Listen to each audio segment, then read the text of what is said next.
애터미 회원 여러분, 안녕하십니까?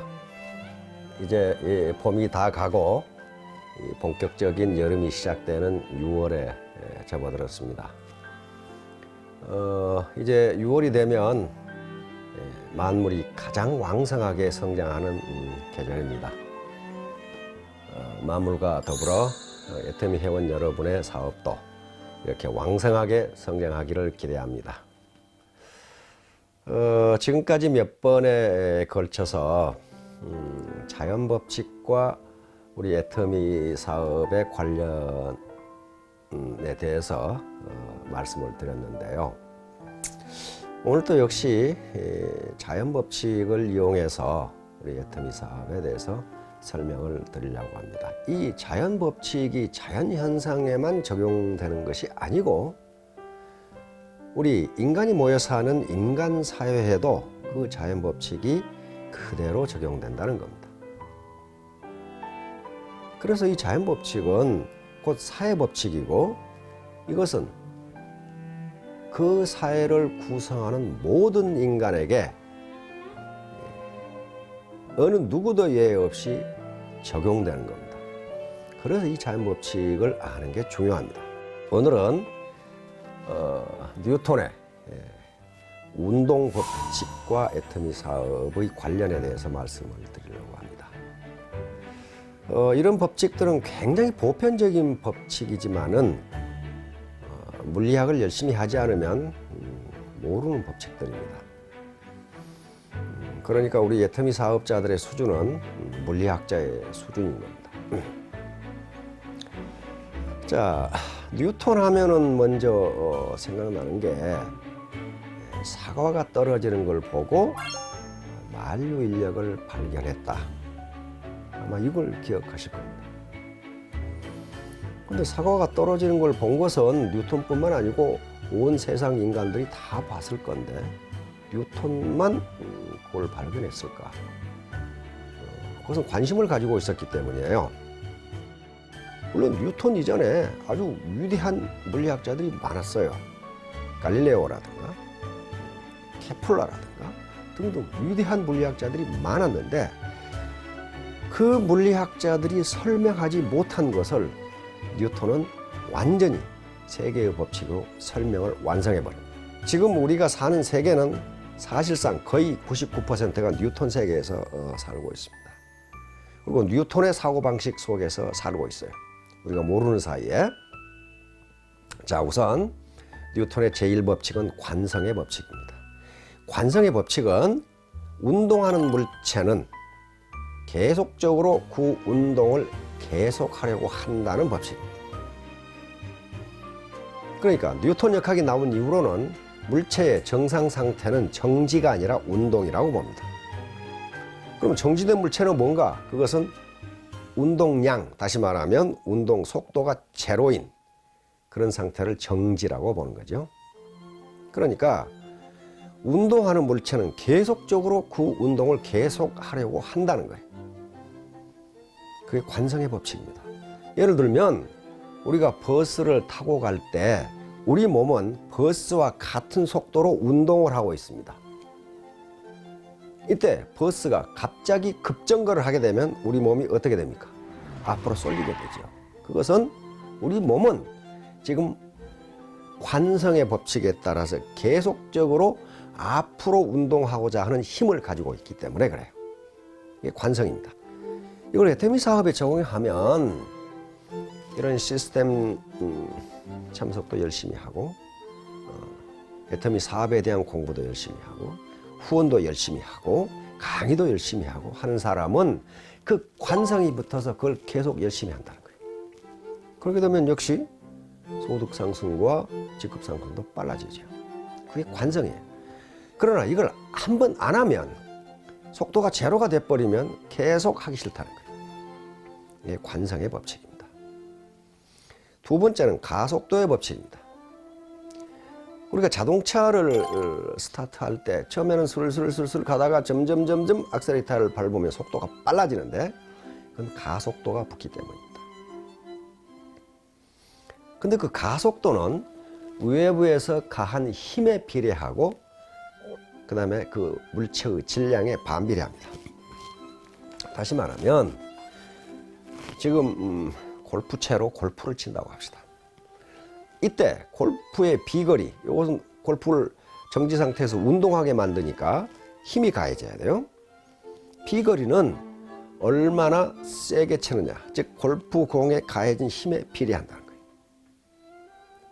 어린아이가 치면은 멀리 못 나가고 힘이 센 사람이 치면은 멀리 나가게 돼요. 그 다음에 그 질량에 반비례합니다. 무거우면 나가질 않아요. 무거우면 나가질 않아요. 예를 들면 골프채로 골프공을 치면은 빠른 속도로 날아가지만 골프채로 자동차를 치면은 움직이지 않습니다. 그것은 질량이 무겁기 때문에 그래요. 따라서 우리가 직급 상승 속도, 그 다음에 수당 상승 속도도 외력, 내가 얼마나 많은 노력, 큰 노력을 가하냐에 따라서 거기에 비례해서 증가한다는 겁니다.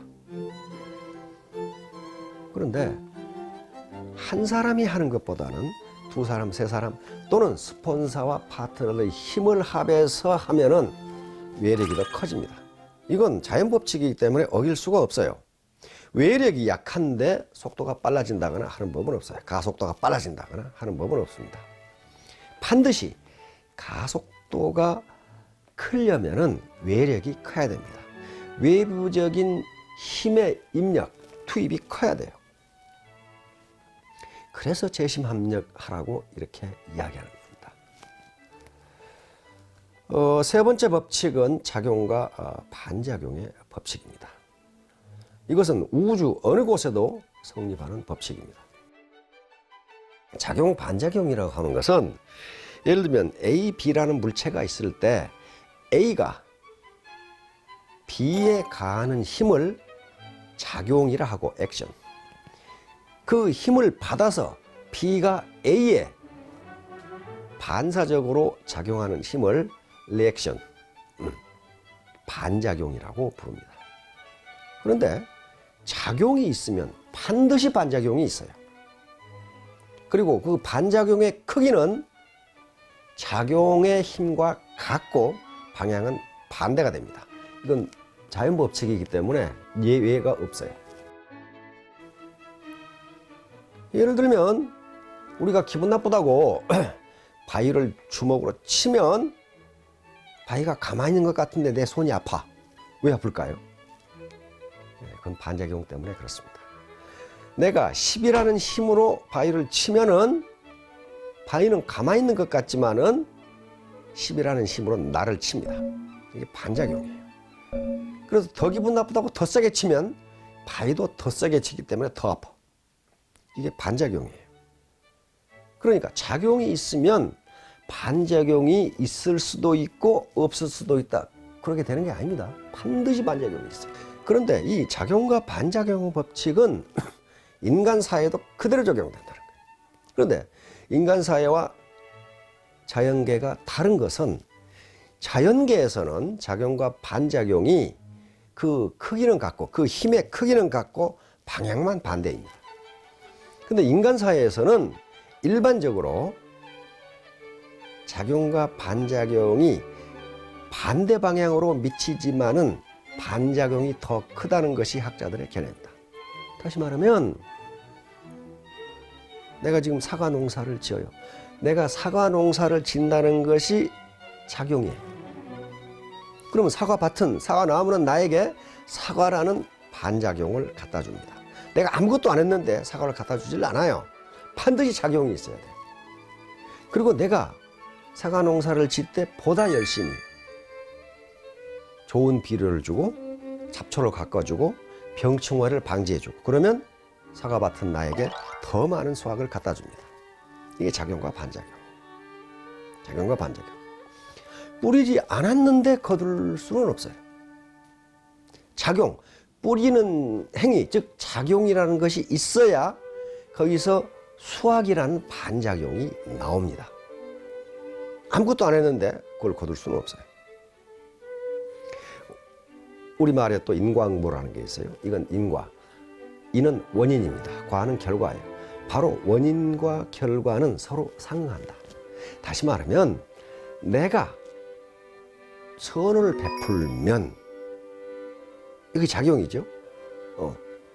나에게 선이 돌아오고 내가 악을 베풀면 나에게 악이 돌아온다. 이런 얘기입니다. 인과응보. 예를 들면 또 우리 이 사자성어에 음덕양보라는 게 있어요. 남몰래 덕을 베풀면 드러나게 나에게 보답이 돌아온다. 그러니까 남몰래 베풀어도 드러나게 돌아온다. 그 좋은 예가 손수고라는 고사가 있습니다. 손수고는 초나라 사람이에요. 홀어머니 밑에서 자랐어요. 그런데 어느 날 손수고가 어린애 때 들에 갔다 오더니 울면서 밥도 안 먹고 그렇게 있으니까 엄마가 물었어요. 왜 넌 밥도 안 먹고 그렇게 울고 있느냐 그랬더니 옛날부터 양두사, 그러니까 머리가 2개 달린 뱀이죠. 돌연변이겠죠. 오늘날 개념으로는. 머리가 2개 달린 뱀을 보면 죽는다고 합니다. 내가 그런데 오늘 들에 가서 그 양두사를 보았습니다. 그러니 나는 곧 죽을 겁니다. 그러면서 밥도 안 먹고 울어. 그러니까 그 어머니가 물었어요. 그래서 그 양두사를 어찌했느냐 그랬더니 다른 사람이 보면 다른 사람도 죽을 것 같아서 내가 그 뱀을 때려 죽여서 땅에 묻어버리고 왔습니다. 이렇게 대답했단 말이에요. 그러니까 어머니가 너는 죽지 않을 것이다. 옛날부터 음덕양보라는 말이 있지 않느냐. 남몰래 덕을 베풀면 드러나게 보답을 받는 법이다. 그래서 용기를 내서 공부를 하고 그렇게 해서 결국 초나라 재상이 됩니다. 오늘 같은 국무총리죠. 재상이 됐어요. 그래서 그 당시 왕이었던 초나라 장왕을 춘추시대 춘추 5패 하나로 만들어버린 유명한 재상이 됩니다. 이게 음덕양보예요. 나만 보고 죽을 게 아니라 다른 것도 보고 죽어라 하고 놔둔 게 아니고 다른 사람도 보면 죽을 것 같아서 내가 때려 죽여서 땅에 묻어버리고 왔습니다. 이게 음덕이란 말이에요. 자, 그렇듯이 이게 애터미 사업에서 그런 게 있단 말이에요. 다시 말하면 내가 남몰래 누가 알아주지 않지만은 파트너들을 후원하고 강의를 해주고 컨설팅을 해주고 이건 음덕입니다. 내가 이렇게 합니다 하고 과시하지 않고 그렇게 계속 해주는 거. 그러면 내 차비 들어가고 밥값 들어가고 이게 손해인 것 같은데 손해가 아니라는 거예요. 드러나게 보답을 받는다는 거예요. 반대로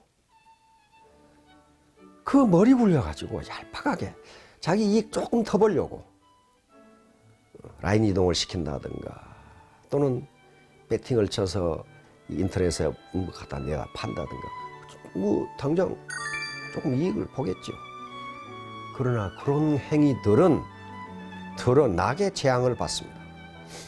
이건 자연법칙이니까 피할 수가 없어요. 통상 그런 행위를 하는 사람들이 머리가 상당히 잘 돌아가요. 잘 돌아가는데 그건 꼼수에 불과합니다. 자, 이제 결론을 맺도록 하겠습니다. 지금까지 뉴턴의 운동법칙 3가지에 대해서 말씀을 드렸는데요. 사업 현장에서도 이런 현상이 나타날 수 있으리라고 봅니다. 관성의 법칙, 가속도의 법칙, 그리고 작용, 반작용의 법칙입니다. 스폰서와 이 파트너들이 모여서 혹시 시간이 나시면 이 3가지 법칙이 어떻게 애터미 사업 현장에서 나타나고 그 결과가 무엇인지에 대해서 한번 논의를 해보시기 바랍니다. 그래서 혹시 자신이 깨닫지 못한 점이 있다거나 또는 나쁜 점이 있다면은 그것을 개선하는 기회로 삼을 수도 있을 겁니다. 그리고 저는 우리 애터미 사업자 여러분에게 무한한 감사를 드립니다. 여러분들이 있어 제 인생 제 2막이 아주 보람있는 인생이 되고 있습니다. 여러분들은 제 동반자이고 또 어떤 측면에서는 제 연인입니다. 아주 잊을 수 없는 연인이에요. 그래서 제가 노래를 하나 불러드리겠습니다. 잊을 수 없는 연인 내 마음의 연인. 여러분들은 모두 내 인생 제 2막의 동반자이고 그리고 연인입니다. 어떤 연인? 잊을 수 없는 연인들입니다. 우리 모두 정의로운 방법으로 그리고 선한 방법으로 도덕적인 방법으로 돈도 벌고 직급도 올라가고 그렇게 되기를 기원합니다. 만물이 가장 왕성하게 생육하는 성장하는 이 6월에 제 연인인 우리 애터미 회원 여러분들의 사업도 가장 왕성하게 성장하는 그런 시기가 되기를 기원합니다. 감사합니다.